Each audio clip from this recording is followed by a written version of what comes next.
Mike Tyson will forever be remembered as one of the most electrifying fighters the sport has ever seen, a human wrecking ball whose very presence struck terror in opponents before the opening bell. His knockouts were so swift, so violent that many challengers barely lasted a round.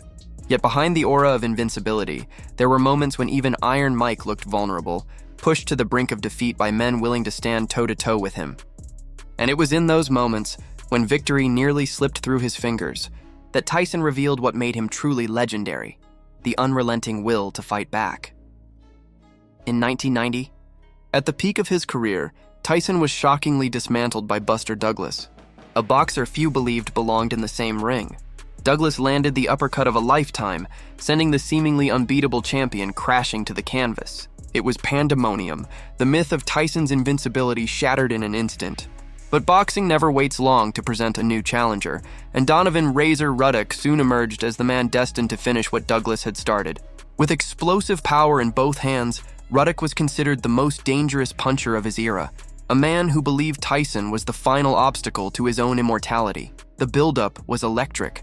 Ruddock promised to end Tyson's reign, but the first bell unleashed chaos. From the opening seconds, the fight erupted into a brawl. Tyson swarmed with hooks and uppercuts, but Ruddock fired back with bombs of his own.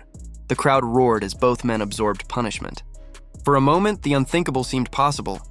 Tyson wobbled, his defense pierced by Ruddock's brutal combinations. Fans held their breath. Could the king actually fall again? But champions are forged in the fire of desperation. Tyson adjusted, his counters sharp, his movement crisp. By the third round, he found his rhythm, punishing Ruddock with savage precision.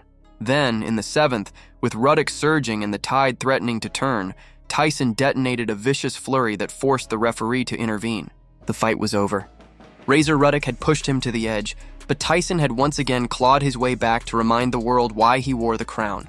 9 years later, in 1999, Tyson faced Francois Botha in a fight that turned into a storm of rage. A pre-fight press conference spiraled out of control when a reporter's provocation triggered Tyson's fury. He entered the ring seething, and Botha's dirty tactics only stoked his anger. Botha clinched, leaned, and mocked, trying to frustrate Tyson into mistakes.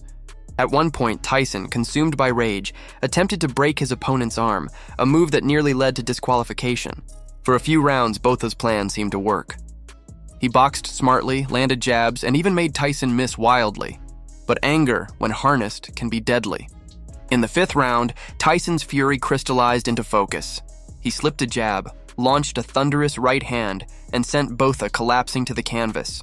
The fight was finished with a single blow. Tyson, fueled by humiliation and hatred, had turned near disaster into another brutal triumph. Of course, Tyson's most dangerous battles weren't always with underdogs. In 1987, he stood across the ring from Tony Tucker, a towering 6'5" undefeated champion armed with speed, skill, and swagger. Tucker had just dispatched Buster Douglas, and many believed his height and boxing IQ could neutralize Tyson's ferocity. For the first time, the young champion faced a man who wasn't afraid, who met his attacks with crisp counters and even mocked him mid-fight. Tucker landed one of the best right hands Tyson had ever absorbed, wobbling the champion and sending shockwaves through the crowd. But Tyson thrived under pressure. Angered by Tucker's arrogance, he bit down on his mouthpiece and unleashed relentless combinations. Round by round, he broke Tucker's confidence, ripping hooks to the body and forcing the bigger man into retreat. When the final bell sounded, Tyson was battered but victorious, his iron will overpowering Tucker's physical gifts. Then came Frank Bruno, the British powerhouse with a bodybuilder's physique and a punch to match. Bruno, brash and unafraid, promised to humiliate Tyson. When the fight began, he nearly delivered on his words. In the opening exchanges, Bruno landed a left hook that staggered Tyson, the champion momentarily dazed. For the first time, Tyson looked human, vulnerable to the sheer strength of his opponent. The crowd gasped as Bruno pressed forward, hammering away with determination, but Tyson's response was terrifying.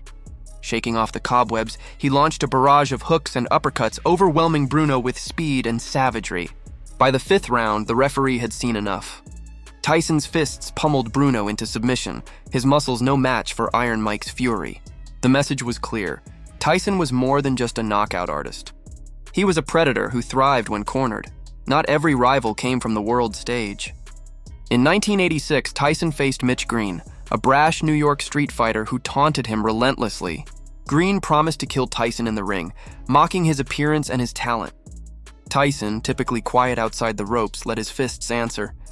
Round after round, he punished Green with crushing shots, painting his face red. Green fought back, tying Tyson up, landing occasional counters, but he could never match the champion's relentless pressure. For 12 grueling rounds, Tyson forced Green to endure a beating he would never forget. When the final bell rang, Tyson's dominance was absolute. Green left bloodied and broken.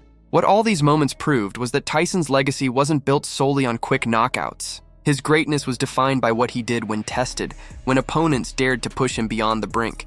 He could be rocked, rattled, and frustrated, but when the storm cleared, Tyson remained standing. That unshakable resilience, paired with his unparalleled power, made him one of the most dangerous fighters in history. Mike Tyson was more than a knockout machine. He was chaos and brilliance rolled into one. For every opponent who thought they saw weakness, they soon realized the truth. When Iron Mike was cornered, that's when he was most dangerous.